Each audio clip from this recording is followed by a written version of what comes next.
So we build a lot of the stuff the same way we did in our past generation games. We still construct them in Studio Max. We pull them into or display them with our engine. There's just a lot less restrictions on things for this generation. We can have a lot more polys, a lot more textures, higher texture resolutions. It all holds up a lot better than it did, and the artists are free to make it look exactly like what they wanted. From there we move on and we start applying textures and lighting and everything else to refine it and make sure it's believable. Lighting, especially in Mass Effect, is incredibly important. It's one of our big focuses. After everything is looking and acting correctly in our game, and the designers are comfortable with how things are working, we spend a lot of time on trying to get the lighting just right, making sure that the colors are controlled and that they hold up well, that they match our style and our art direction. Here I've just got a Geth Trooper that I'm working on. We're just basically setting up some level of detail meshes. You can also notice in here the green and blue is the character rig that the animators will use to pose the character. This guy is approximately 5 million polygons, and so there's a lot of surface detail, and you can see all the wrinkles and folds and anatomical elements and all the intricacies behind the modeling there that gets brought into the game and gives the models the great surface treatment, the way with the light, how it plays over the surface. In previous generations, we were looking at poly counts of maybe 1,000, 2,000 polygons for the heads. So there's a tremendous difference between what the Xbox 360 is capable of compared to the previous generation. We do most of our work in Kismet, which is a visual scripting language. Sometimes it can get kind of crazy, a little complex. Like, for example, this is the innards of this action station I'm talking about, which is kind of where the intelligence is for what kind of twitches. There's a lot of logic flowing through all these and saying what twitches the guy might do when he's in this station. The animators, they have mocap for all of their scenes, and they tend to spend a lot of time on the very key scenes that take a lot of work. And what we do is we actually work with the existing animations that we have and try to basically, through camera trickery and a whole lot of kind of behind the scenes sleight of hand work, make it look like something new.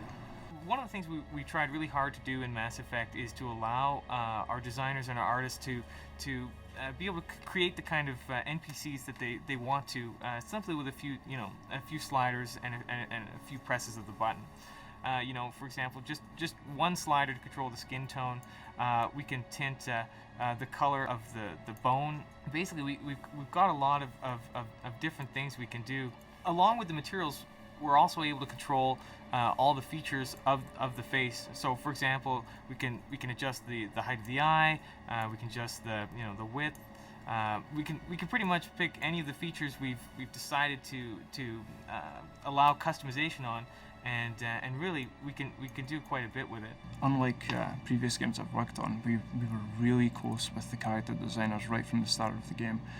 When we're creating the rigs for every single creature, they'll typically send us all the concepts, and us being animators and production, and anybody that's going to be involved in bringing the characters to life, which covers a lot of disciplines, and we all have sign off on it. We're all able to say things like, animators will be able to say, if the arm was to lift up there, then the character will break at this point. So we're able to catch all that as they're making the concepts, and then they'll move on to the next stage where they'll actually create a low-res model, and then we can actually stick that in the game and start playing around with it and try and iron out all the flaws with it before they go into doing the high detail meshes. This here is the character. You'll see that we make sure we have the eyes turned on here, and if I was to simply turn the eyes off,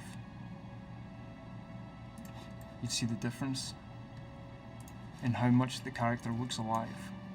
This is what we typically expect in games. So what I've got open right now is the conversations for one of your characters in the game. For Ashley Williams, she's one of the people who can join up with you throughout the game. Every time she says something, you get a chance to say something back. Depending on your reaction, it branches to a different part of the conversation. So as you can see, we quickly, as we add more and more options, get quite a mess of dialogue here. There's pages and pages and pages of this stuff. Our group is responsible for conversations and cutscenes within the game that focus on the story and bringing out the visual context of the story. And what we do with conversations is we begin with an outline of the conversation that has all the dialogue in the VO. And within this dialogue, we work with the writers to get across what the objective of the conversation is. The game had a very book-like narrative to it. However, what we're trying to achieve in Mass Effect is more of a cinematic narrative. So the need for digital acting has sort of increased like exponentially on this project. That's sort of the directing style that we go for is realism and natural emotion. And I find that those hooks are that's how you can really draw the audience in. The character creation system that we're making on Mass Effect is pushing the boundaries of next generation gaming, because we've never had characters this realistic before. We've never had lip sync and facial animation as sophisticated as what we've got now. And we've never had tried to implement a feature of this complexity across an entire universe of characters. We've got literally thousands of characters that have to have performances better than we've ever had before in a game. As generation and generation of games progresses, what we want to do, and as players become more sophisticated, we want them to see the characters becoming angry, see them becoming nervous. A lot of our games involve trying to intimidate other characters. They need to detect whether or not an NPC is lying to them or getting nervous, stuff like that. And we don't want to write that, we want to show it. For example, the biggest thing was actually the simplest thing, just turning on the eyes, making sure that characters never have dead eyes that wall around when they're moving their head, and always make them focused, and that's a really simple thing. And additionally, having animations blend smoothly into one another, making sure that you don't see this animation, then that animation.